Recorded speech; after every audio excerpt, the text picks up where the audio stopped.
नमस्कार दोस्तों, एक बार फिर से स्वागत है आपका बालाजी यूट्यूब चैनल पे।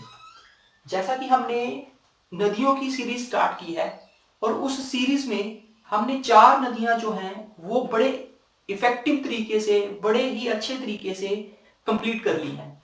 अब हमारी जो लास्ट जो नदी बचती है वो है यमुना नदी। तो आज जिसके बारे में हम करेंगे वो है यमुना नदी। यमुना नदी के बारे में मैं आपको थोड़ा सा बताऊंगा। यमुना नदी और सतलुज नदी, सतलुज हमने सबसे पहले करी थी और यमुना नदी सबसे लास्ट कर रहे हैं। अब इनमें थोड़ा सा मैं सिमिलैरिटी क्रिएट करूंगा ताकि आपको याद रहे। पहली सिमिलैरिटी ये है कि सतलुज नदी हिमाचल प्रदेश में सबसे लंबा डिस्टेंस क्रिएट करती है, सबसे लंबा डिस्टेंस कवर करती है, सबसे लंबी बहती है। और यमुना नदी जो है लास्ट वाली जो हम कर रहे हैं वो सबसे छोटी बहती है, वो सबसे कम डिस्टेंस कवर करती है हिमाचल प्रदेश में। दूसरा जो सिमिलैरिटी है वो ये है कि यमुना नदी जो है वो हिमाचल प्रदेश से उद्गम नहीं होती और सतलुज नदी भी हमने पढ़ा था हिमाचल प्रदेश से उद्गम नहीं होती। मींस सतलुज और यमुना दोनों का ही उद्गम स्थल जो है हिमाचल नहीं है।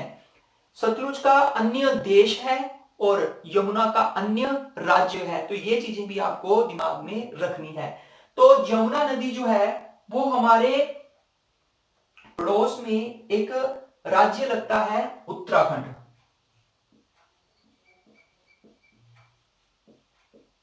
उत्तराखंड से निकलती है। और उत्तराखंड में कहां से निकलती है? उत्तराखंड में एक पर्वत है कालिंदी, कालिंदी पर्वत, इसको यमुनोत्री भी बोलते हैं, इसको यमुनोत्री भी बोलते हैं, यमुनोत्री से निकलती है। तो जब ये उत्तराखंड से कालिंदी पर्वत से निकलती है, जब हिमाचल प्रदेश में एंटर करती है तो वो किस डिस्ट्रिक्ट में एंटर करती है, ये भी क्वेश्चन पूछा जा सकता है। तो ये करती है सिरमौर, ये एंटर करती है सिरमौर। अब ये तो रहा डिस्ट्रिक्ट, जिला, लेकिन वो पर्टिकुलर प्लेस कौन सा है जिसमें ये एंटर करती है? तो वो है खोदरी माजरी। तो वो कौन सा प्लेस है? वो है खोदरी माजरी। अब उसके बाद ऐसे ये हिमाचल प्रदेश में बहती है और फिर किसी अन्य राज्य में चली जाती है और वो है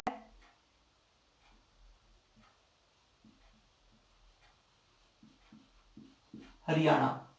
तो दोस्तों ये भी एक क्वेश्चन बनता है, पूछा जाता है कि जो हमारी यमुना नदी है उसके बारे में क्वेश्चन पूछा जाता है कि हिमाचल प्रदेश की उस नदी का नाम बताएं जो किसी अन्य राज्य में से प्रवेश कर हिमाचल प्रदेश में बहती है और किसी अन्य राज्य में चली जाती है। तो उसका आंसर होगा आपका यमुना, जो उत्तराखंड से निकली और हरियाणा में चली गई। और हिमाचल प्रदेश को जहां ये छोड़ के जाती है उस पर्टिकुलर प्लेस का नाम है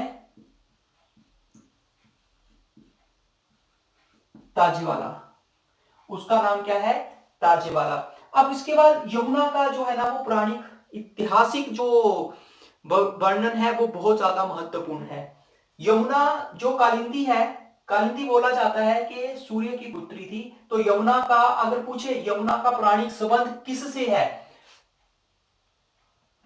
वो है सूर्य से। यमुना का पौराणिक संबंध किससे है? सूर्य से है, सूर्य से। तो इसलिए इसका नाम कालिंदी भी है। अगर इसका प्राचीन नाम आपसे पूछा जाए तो वो कालिंदी ही होगा, इसका एक ही नाम है कालिंदी। तो ये भी आपने याद रखना है। अब आज मैं इसको यहीं पे थोड़ा सा कवर करूंगा। देखिए ये जो नदी है ये हिमाचल प्रदेश में, मैंने बोला सबसे छोटी, सबसे कम अपना सफर तय करती है, और ये हिमाचल प्रदेश में जितना डिस्टेंस कवर करती है वो है 22 किलोमीटर, मतलब सबसे छोटी बहने वाली नदी। तो आपको क्वेश्चन यहां से भी बनता है कि हिमाचल प्रदेश में सबसे कम सफर तय करने वाली नदी का नाम बताएं, तो वो होगा यमुना। बड़ी का पता पूछा जाए तो वो हमें पता है। अब उसके बाद क्वेश्चन आपको या तो सबसे छोटी से आएगा या सबसे बड़ी से आएगा, ये भी आपने याद रखना है।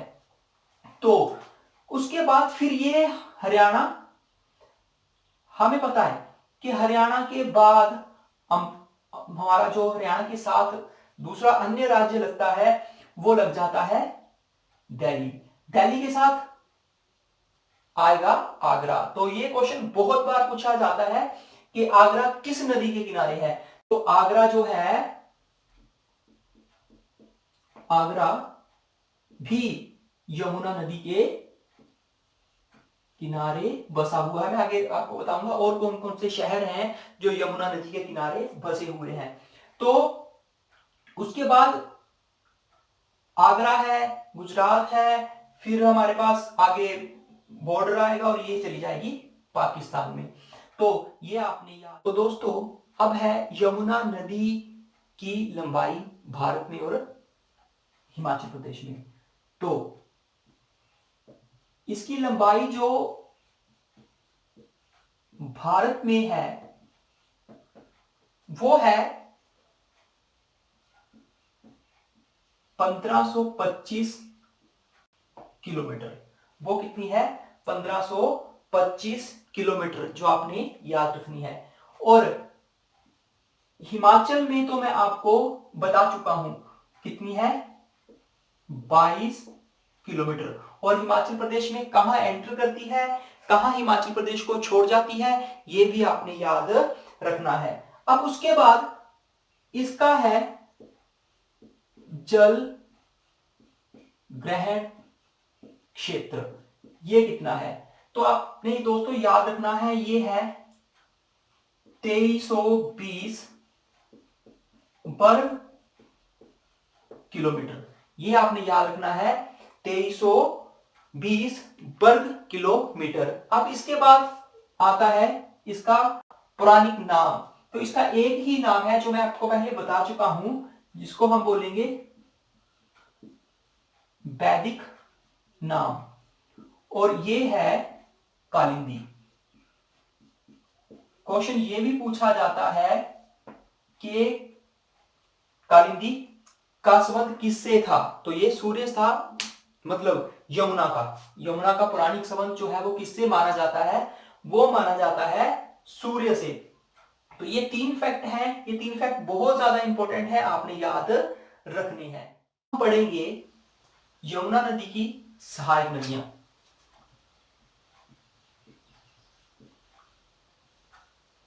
सहायक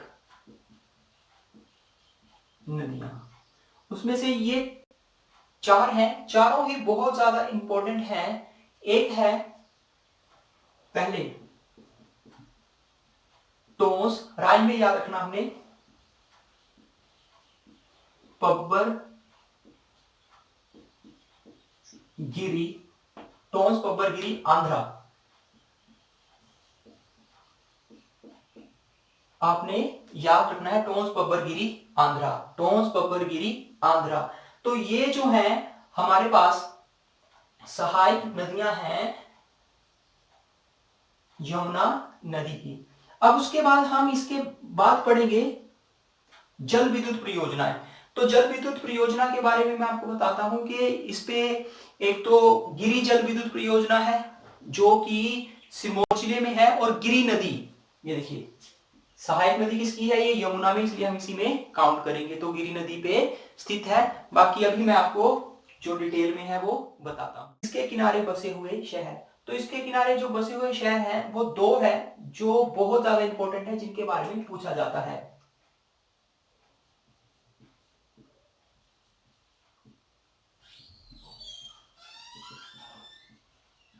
नदी के किनारे बसे शहर, तो एक तो आप याद रखेंगे हमारे पास जो है पोंटा साहिब,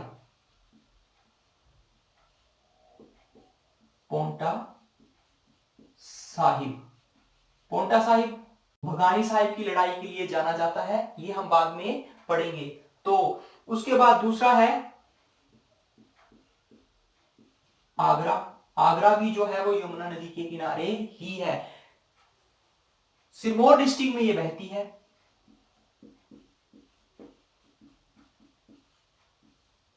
सिरमौर में ये बहती है। हरियाणा में भी ये बहती है।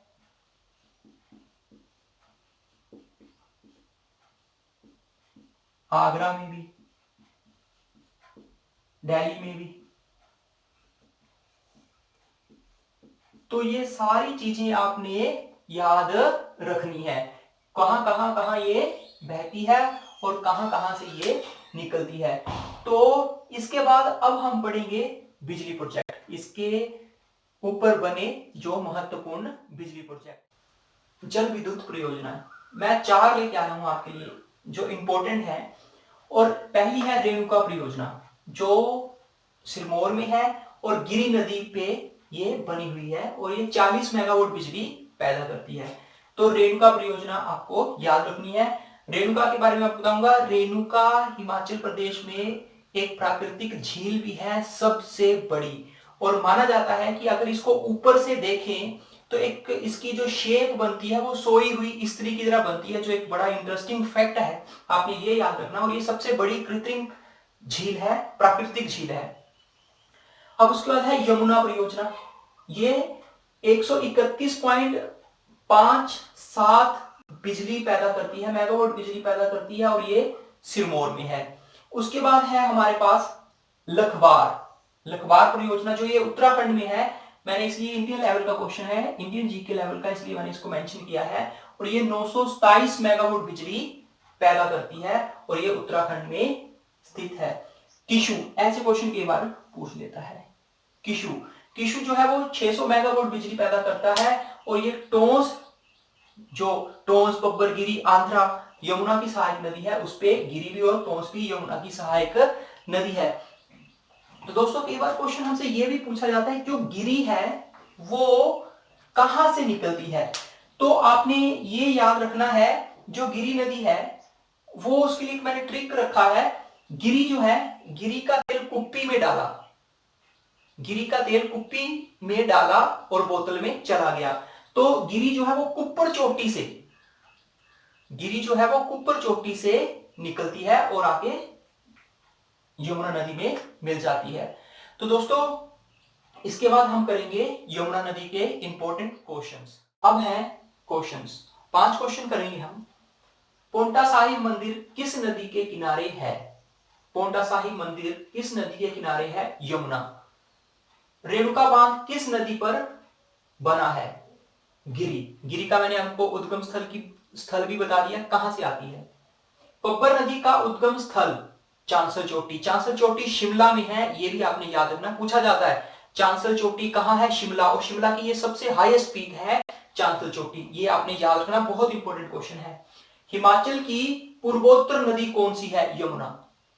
हिमाचल की पूर्वोत्तर नदी आपसे पूछी जाए तो वो भी कौन सी है? यमुना। यमुना का पौराणिक संबंध किस से है या किस देवता से है? तो वो भी आपका आंसर होगा सूर्य से। किससे है? सूर्य से। तो दोस्तों ये था हमारा आज का टॉपिक यमुना। आज हमने सफलतापूर्वक अपनी 5 नदियों की सीरीज जो है वो खत्म कर ली है, और अब इसके बाद मैं कोशिश करूंगा जब भी पॉसिबल हुआ तो इनमें से आपको एक सीरीज क्वेश्चंस की दूंगा जो आप रिवीजन कर सको।